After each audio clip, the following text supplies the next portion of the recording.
Welcome to Mashola Gist TV. Ṣé àlàáfíà ni ẹ wà? Gbogbo lé ńkọ́. A dúpẹ́ ní ọwọ́ Ọlọ́run nítorí pé oṣù yìí ó ti ń lọ wẹ́rẹ́wẹ́rẹ́. Today is 28th of August. Mo dẹ̀ mọ̀ pé Ọlọ́run Elédùmarè á jẹ́ ká wọ oṣù tuntun September láyọ̀ àtàlàáfíà. Ẹ̀yin tí ẹ̀ ń ṣe ọjọ́ ìbí lónìí mo kí yín. Ẹ kú ọdún, ẹ kú ìyèdún.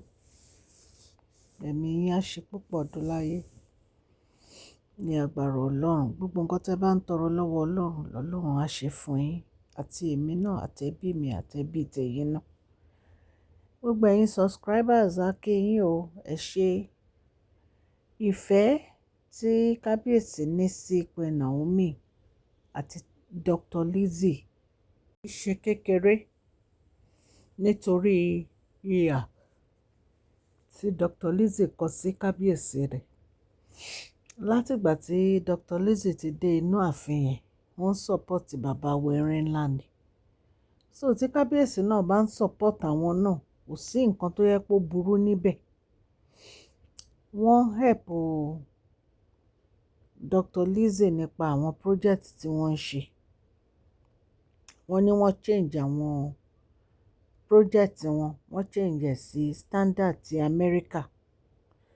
Nǹkan tó yẹ kí bàbá wẹ̀rẹ̀ ńlá ṣe fún wọn nìyẹn, nítorí pé Dr. Lizzy náà kò iyán kábíyèsí, wọn kò kéré, wọn dẹ̀ kó iyán ọkọ ìdàwó bí kéré.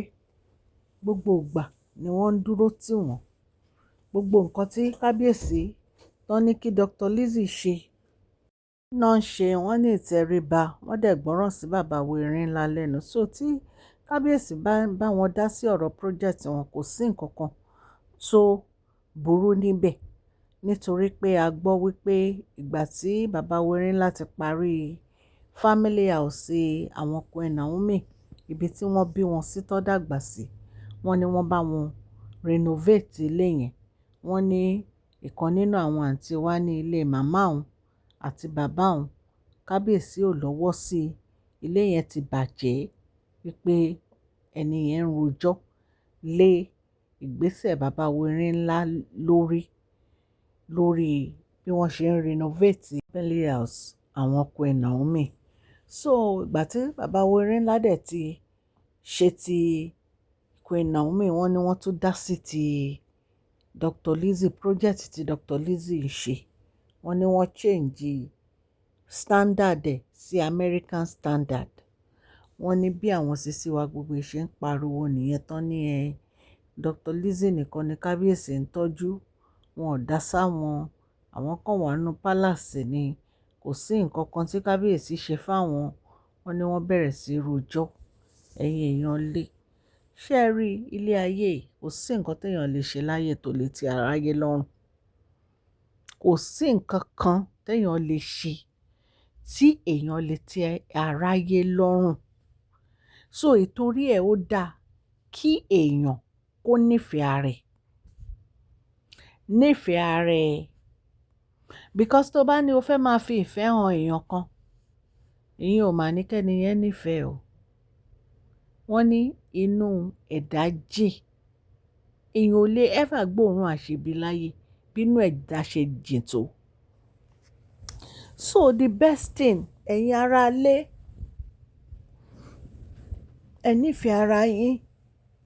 Kábíyèsí ti rí wípé ìfẹ́ òtítọ́ òun ni Queen Naomi ní sáwọn. Ìfẹ́ òtítọ́ òun ni Dr. Elizabeth ní fáwọn. Nítorí ẹ̀ ni wọ́n fi rọra fi ìfẹ́ hàn sí àwọn tó nífẹ̀ẹ́ wọn. Wọ́n fi ìfẹ́ hàn fún wọn gẹ́gẹ́ bí ọkọ wọn. Torí nǹkan tá a gbọ́ nìyẹn o, wípé kábíyèsí wọ́n bẹ̀rẹ̀ sí náwó sí project Dr. Elizabeth. Dr. Elizabeth deserve. Wọ́n deserve kí kábíyèsí náwó sí project wọn. Nítorí gbogbo nǹkan tá a gbọ́ látìgbà tí Dr. Elizabeth dé inú palace yẹn, nǹkan tó dáa ni. Wọn ò dẹ̀ ever tẹ ojú bàbá Werinla mọ́lẹ̀ rí, wọ́n respect wọn gan-an ni. Ẹ dẹ̀ mọ̀ wípé gbogbo nǹkan tí àwọn sisi wa gbogbo ń ṣe nínú ààfin, bàbá Werinla ń rí gbogbo ẹ̀ pátápátá. Wọ́n lè má sọ̀rọ̀ o, ṣùgbọ́n wọ́n rí gbogbo ẹ̀. Èyí tó ṣe dáadáa wọ́n rí, èyí tí ò ṣe dáadáa wọ́n rí. Ṣé ẹ mọ̀? Gbogbo nǹkan téèyàn bá ń ṣe láyé àkọsílẹ̀ wà. So gbogbo àwọn nǹkan tí Dr. Elizabeth ṣe dáadáa rí ẹ̀ ni wọ́n gbà. Tó bá yẹ pé Dr. Elizabeth ń ṣe nǹkan tí ò dáa ni, àwọn náà gbèrè. Ṣùgbọ́n torí pé wọ́n ń ṣe nǹkan tó dáa, ìtorí ẹ̀ ni wọ́n fi ń gba èrè yìí lọ́wọ́ bàbá Werinla. So èmi dẹ̀ mọ̀ wípé Ọlọ́run Elédùmarè ó máa ti bàbá Werinla lẹ́yìn. Á dẹ̀ jẹ́ kí wọ́n pẹ́ lórí ìtẹ́ yìí. Ọlọ́run á wà pẹ̀lú gbogbo etí tó ń gbọ́ mi o. Gbogbo àdáwọ́lé wa a máa yọrí sí rere. Kábíyèsí wọ́n fi ìfẹ́ hàn sí Queen Naomi ní gbogbo ìgbà. Ibi tí ó dáa òun ni Queen Naomi wà.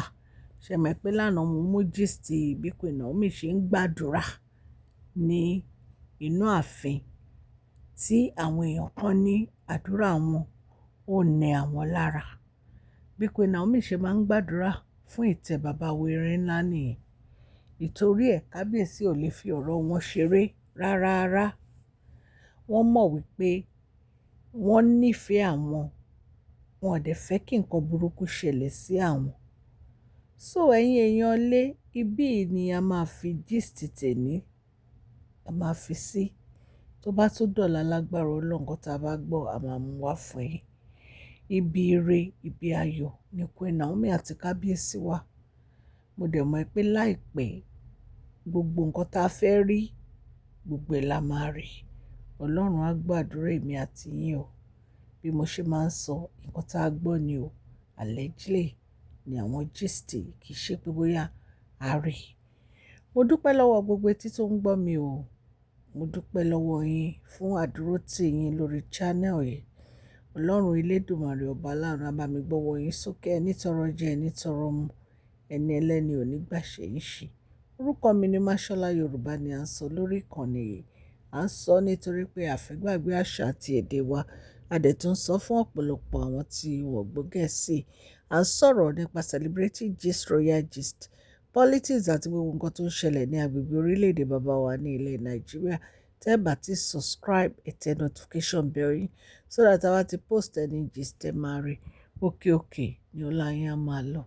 Ọlá yín ò ní lọ ìsàlẹ̀ láéláé. Please share this video, like and subscribe. God bless you all. Mashola Gist TV. Love you all.